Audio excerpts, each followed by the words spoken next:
Well, just about everyone knows that the CVO is the premium motorcycle in the Harley Davidson lineup. Definitely the most expensive.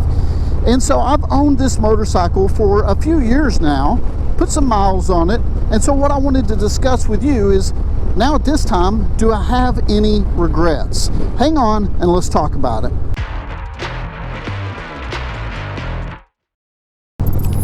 Well, hello everyone, my name is Ty and welcome back to the channel.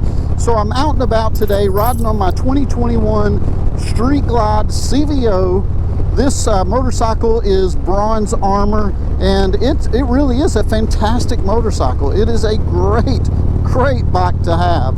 So why would I be talking about regrets for the CVO? Well, I've owned this motorcycle, as I mentioned, for a couple of years now. I've done many videos and many upgrades on it, taken this bike on some trips with friends and had great times on it.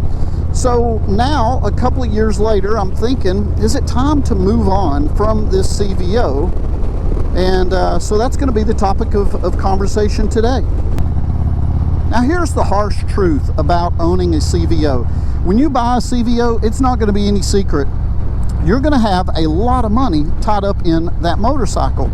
And then I'm willing to bet you anything, there's going to be a bunch of modifications, or at least some modifications that you're going to want to do to the motorcycle. So what do I mean by that? Well, you're going to want bars. You're going to want, well, let's see, I hope I don't come blasting through here. Okay. All right, here we go. So what was I saying? Oh yeah, you're going to want bars. You're probably going to want exhaust. Maybe you're going to want to do something to the engine. I don't know, but you can guarantee there's going to be something else besides that initial price of the CVO that you're going to want to invest in the motorcycle. And I think that's probably natural with all of us, no matter what you buy. And so you've got to think about that as well.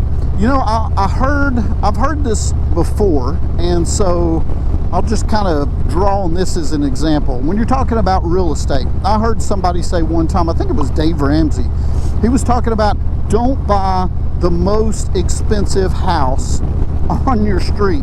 Don't buy the most expensive house on your neighborhood. Why? Because one day, more than likely, you're going to want to sell. And sometimes it might be hard. If you have a product, if you have something for sale that's at the very top of the list of expensive items, man, you're gonna have problems moving whatever that is. You know, not too long ago, I decided to put this motorcycle up for sale, and there were a couple of things that I did to try to push that along. Number one, I made a video on my YouTube channel about, you know, this motorcycle, stating it was for sale and what all the options it had and that type of thing. I also placed an ad in Cycle Trader. And did you know that over the past, what, 2 or 3 months now, I've only got one inquiry about this motorcycle off of Cycle Trader. And I went to talk to my local dealership, and you know, that just didn't work out. It just, anyway, that deal just kind of fell through. That guy seemed interested. Ultimately, he definitely wasn't. And there were a couple of options I talked to my local dealership about and that they were willing to help me on. But I really just have got no good feedback on this motorcycle. I think I've got it priced reasonably at, what, $40,000, something like that. So with everything that it's got, it's priced reasonably. But so what Harley was telling me, or White Lightning was telling me, is that, man, recently the used market on motorcycles has just plummeted. You know, they were having a tough time selling them. The resale value went down, and believe me, I've got a great relationship with these guys. I have no reason to doubt what they're telling me. And so, you know, it just, all in all, it just did not work out. It's in the middle of winter time. There was just a lot of different factors.